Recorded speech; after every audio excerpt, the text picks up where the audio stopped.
December 29 నుంచి శాసనసభ శీతాకాల సమావేశాలు జరగనున్నాయి. 3 రోజుల పాటు అసెంబ్లీ సెషన్ కొనసాగే అవకాశం ఉంది. గోదావరి, కృష్ణా జలాల అంశమే ఎజెండాగా ఈ సమావేశాలు కొనసాగనున్నాయి. బీఆర్ఎస్ అధినేత కేసీఆర్ దెబ్బకు రేవంత్ సర్కార్ ఉక్కిరిబిక్కిరైంది.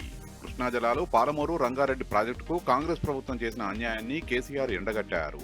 ఆధారాలతో సహా పూసగుచ్చినట్లు వివరించగా రేవంత్ వెన్నులో వణుకు మొదలైంది.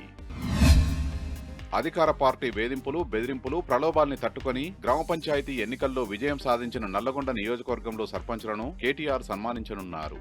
నల్లగొండ పార్టీ కార్యాలయంలో బీఆర్ఎస్ మద్దతిచ్చిన సర్పంచుల్ని సత్కరించనున్నారు. సీఎం రేవంత్ కు బేసిన్లు కూడా తెలియవని ఎద్దేవా చేశారు హరీష్ రావు.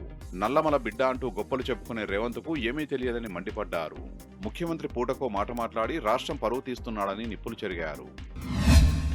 రేవంత్ ప్రభుత్వం రైతులకు వ్యతిరేకంగా వ్యవహరిస్తోందని మండిపడ్డారు మాజీ మంత్రి నిరంజన్ రెడ్డి. జూరాల కింద సొంత ఆయకట్టుకు నీళ్లివ్వలేని పరిస్థితి ఏర్పడిందని దుయ్యబట్టారు. సీఎం రేవంత్ తో పాటు మంత్రులు కూడా బుద్ధి లేకుండా మాట్లాడుతున్నారని ఫైర్ అయ్యారు. నీళ్లు ఇద్దామనే చిత్తశుద్ధి సీఎం రేవంత్ కు లేదని ఫైర్ అయ్యారు మాజీ ఎమ్మెల్యే ఆల వెంకటేశ్వర రెడ్డి. పాలమూరు, రంగారెడ్డి ప్రాజెక్టును ఎందుకు పడావు పెట్టారని నిలదీశారు. పాలమూరు ప్రజల నోట్లో మట్టి కొడుతున్నారని మండిపడ్డారు. రేవంత్ సర్కారుపై మాజీ ఎమ్మెల్యే చిట్టెం రామ్మోహన్ రెడ్డి తీవ్రస్థాయిలో విరుచుకుపడ్డారు.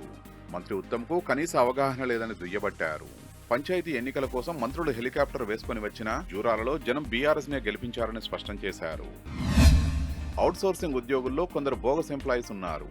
శాఖల వారీగా ఉద్యోగులను ప్రక్షాళన చేస్తామని సర్కార్ స్పష్టం చేసింది. అవుట్సోర్సింగ్ ఉద్యోగుల కోసం ప్రత్యేక కార్పొరేషన్ ఏర్పాటు చేస్తామని ప్రకటన చేసింది. ఖమ్మం జిల్లాలో కాంగ్రెస్ అరాచకాలు కొనసాగుతున్నాయి. రఘునాథపాలెం మండలం జింకల తండాలో సర్పంచ్ ప్రమాణ స్వీకారం సందర్భంగా కాంగ్రెస్ నేతలు, కార్యకర్తలు రెచ్చిపోయారు. బీఆర్ఎస్ నాయకుల్ని రెచ్చగొట్టేలా వ్యాఖ్యలు చేయడంతో పాటు రాళ్లదాడికి దిగారు. మానేరు నదిపై నిర్మించిన చెక్ డ్యాంలను water man of India Rajendra Singh బృందం పరిశీలించింది. తొలుత ధ్వంసమైన గుంపుల తనుగుల చెక్ డ్యాంను పరిశీలించారు.